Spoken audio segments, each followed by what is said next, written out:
กันเอ็ดหยังล่ะนี่นะฮะไม่ขี่คอกันปานนั้นนะลูกแม่เฮ้อลูกสิบอกเลขบอกตัวใด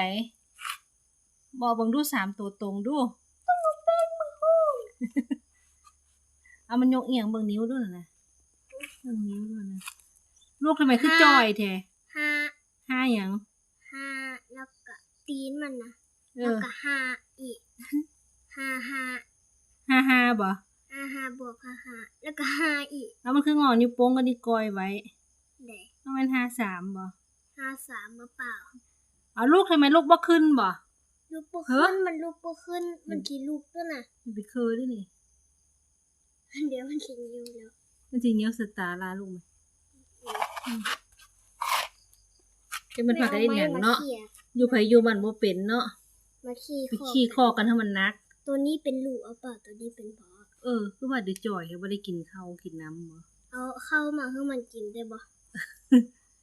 เอาลูกสิลูกเบิ่งเอาลูกแม่ลูก1 2อึบ1 2อึบได้แล้ว อึบลูกอันเด้ห้ามโดดมาทางนี้เด้ออย่าโดดทางนี้เลนมีทันเด้1 2มีแต่ตีลังกาเท่านั้นอึบ